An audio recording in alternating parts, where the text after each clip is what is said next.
नमस्कार। आप सभी का अपने चैनल अमृत योग संजीवनी पर बहुत बहुत स्वागत है। हम आशा करते हैं आप स्वस्थ होंगे, आपका परिवार स्वस्थ होगा। आज के मार्गदर्शन पे हम बात करेंगे कि योग और प्राणायाम और प्राकृतिक थेरेपी जो हम लोगों को प्रकृति का वरदान स्वरूप मिली है, ऋषि मुनियों की परंपरा, सनातन धर्म संस्कृति की परंपरा से प्राकृतिक उपहार वरदान स्वरूप जो हम लोगों को मिला है थेरेपी का। आजकल तो तमाम मॉडर्न थेरेपियाँ चल रही हैं, लोग उनका सहारा ले रहे हैं। तो उसमें और प्राकृतिक थेरेपी में ज़मीन आसमान का अंतर होता है। योग प्राणायाम जो चिकित्सा के क्षेत्र में आयुर्वेद योग प्राणायाम ये आपके लिए एक ब्रह्मास्त्र हैं, किसी वरदान से कम नहीं है। बशर्ते हम लोग गलतियां कहाँ करते हैं, हम लोग अपने खान पान, दिनचर्या, रहन सहन, उठन बैठन, दिमागी उठापटक, रोज डेली भाग दौड़, इसमें तमाम प्रकार की विसंगतियां आती हैं और हम लोग गलतियां करते भी हैं। तो इस पे ध्यान देना होगा। इन सारी बातों का जब ध्यान देंगे तो सारी चीज़ें हमारी अच्छी रहेंगी। अच्छा आहार, अच्छा विचार, अच्छा कार्य, तो इन सब चीज़ों का ध्यान तो देना ही देना पड़ेगा। और अब हम थेरेपी की बात करते हैं। जैसे जो भी भाई लोग हमारे हैं, साधक परिवार हैं, उनके आसपास समुंदर, नदी, नाला, तालाब, झरना ये सब अगर है तो उनके लिए प्रकृति का वरदान स्वरूप है, वो किसी वरदान से कम नहीं है। आप लोग जो भी योगा, मेडिटेशन, वर्कआउट जो भी करते हैं, आप लोग वहाँ पे करिए, अच्छे से करिए। क्योंकि पानी एक ऐसा हमारे लिए वरदान है कि इस पृथ्वी पे 3 हिस्से पे पानी है और एक हिस्से में पहाड़, आबादी, सब कुछ है। तो आप लोग पानी को कम ना समझिए। पानी से हमारे शरीर के 80% भाग पानी से बने हैं, पानी की उपयोगिता होती है। तो वहाँ पे आप सब अच्छे से अपना वर्कआउट करिए। नदी है तो नदी के किनारे जाके अच्छे से 10-20 मिनट नदी के पानी के देख के वहाँ पे प्राणायाम करिए, अनुलोम विलोम करिए, भ्रामरी करिए। वहाँ की जो हवाएं हैं, जो वहाँ का प्राकृतिक सौंदर्य है, वो हमारे शरीर को अच्छे से ऑब्जर्व होगा। चूँकि पंच तत्व का हमारा शरीर है, 5 तत्वों से बना है, तो उसी सबकी अधिकता होती है, उन सारी चीज़ों का सम्मिश्रण होता है।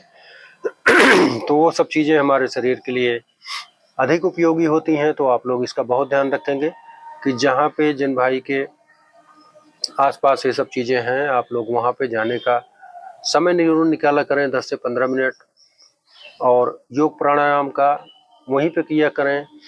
आप देखेंगे कि आपके शरीर में प्राकृतिक जो थेरेपी है उसकी कमी नहीं होगी। सारी चीज़ें आपके शरीर में मिलेंगी, विटामिन्स मिलेंगी। हवा के जरिए जो हमारी प्राण ऊर्जा का संचालन होता है उसका अच्छे से आदान प्रदान होगा। और प्राण ऊर्जा ही ऐसा एक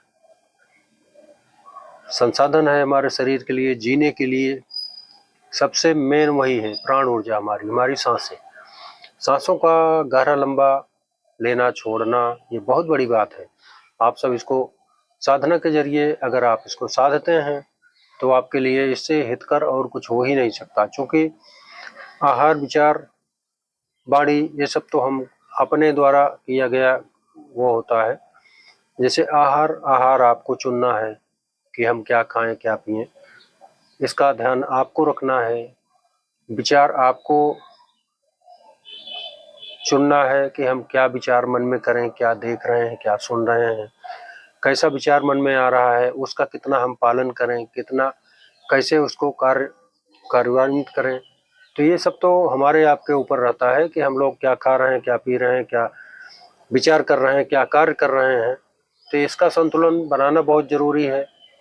और जब इसका संतुलन आप बना लेंगे अच्छे से तो आपको कोई दिक्कत नहीं होगी, कोई कमी नहीं होगी शरीर में। जो आंतरिक ऑर्गन्स हमारे डैमेज होने लगते हैं, बीमार होने लगते हैं, उनकी सुरक्षा के लिए, उनके स्वास्थ्य के लिए ये सब चीज़ें बहुत ज़रूरी हैं। आप लोग इसको ध्यान में रखिए। बाकी योगा, वर्कआउट, प्राणायाम ये सब अपनी दिनचर्या में शामिल करिए, जिससे आंतरिक ऑर्गन्स को खुराक मिलती रहे और खान पान का हमेशा ध्यान देना ही देना है, इसमें कहीं कोई दो राय नहीं है।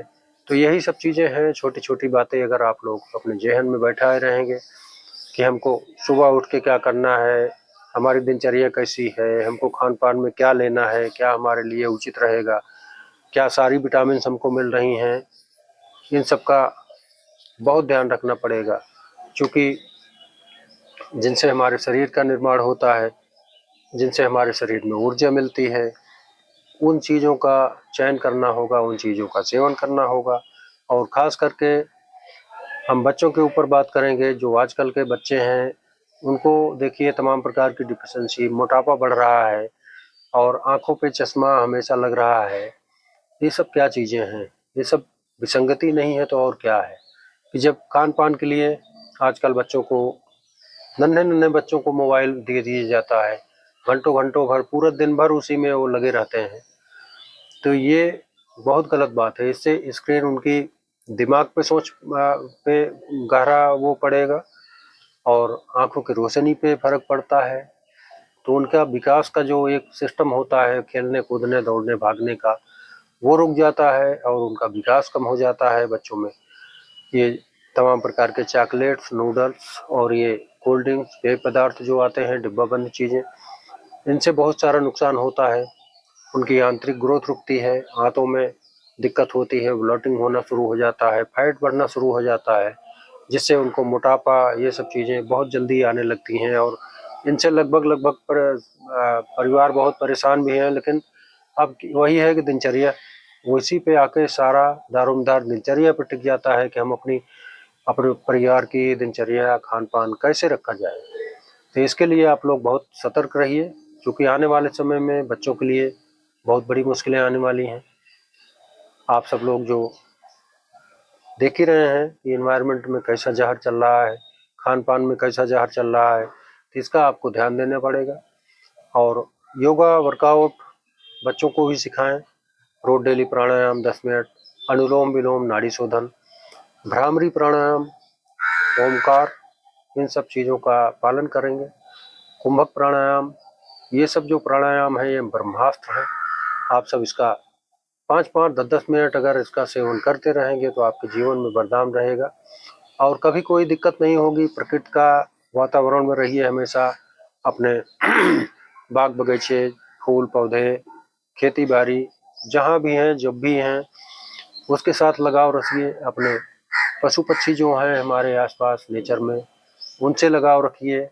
आप देखेंगे कि आपका मन बिल्कुल शांत रहेगा।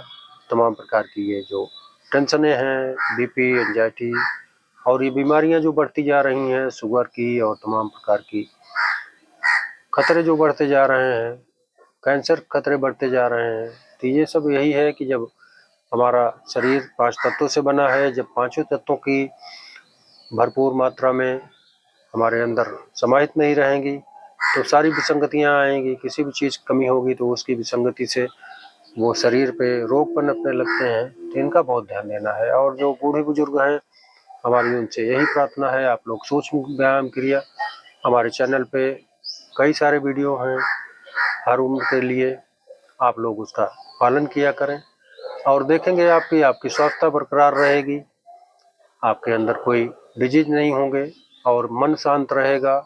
प्राणायाम का प्राण को आयाम देना, यही इसका मेन उद्देश्य होता है कि हमारा जो प्राण है, जो प्राण रूपी ऊर्जा है, जिससे हमारा शरीर पूरा चलायमान रहता है, हम लोग तरोताजा रहते हैं, फ्रेशनेस रहती है, सुंदरता रहती है, स्वस्थता रहती है। तो आप लोग उस पर ध्यान दीजिए, प्राण ऊर्जा पे। योगा योगासन करिए, वर्कआउट करिए, भाग दौड़ करिए, जिम जाइए, कहीं भी जाइए, लेकिन अपने प्राण ऊर्जा का संचालन सही रखिए। सांसों का संचालन जब तक आपका सही नहीं रहेगा तब तक वो सारी क्रियाएं फेल रहेंगी, क्योंकि प्राण ऊर्जा ही ऐसा संसाधन है जो हमारे ब्लड सप्लाई को, ऑक्सीजन सप्लाई को प्रॉपर तरीके से पूरे शरीर में विस्तारित करता है। अगर उसमें सांस लेने में आप दिक्कत हो रही है, सांस लंबी गहरी नहीं कर रहे हैं, 10 मिनट उसका आदान प्रदान अच्छे से नहीं कर रहे हैं, तो ये सारी क्रिया फेल हो जाएंगी। तो आप लोग इसका बहुत ध्यान रखिए।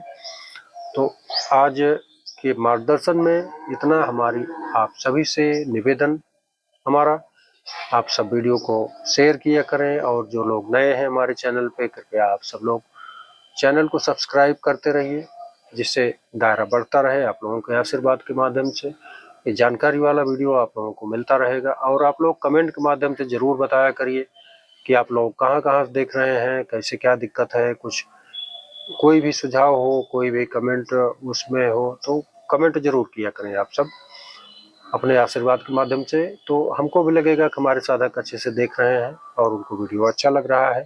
तो आप सब लोग इसमें कंजूसी न किया करें। आशीर्वाद देने में कोई कंजूसी करता है क्या?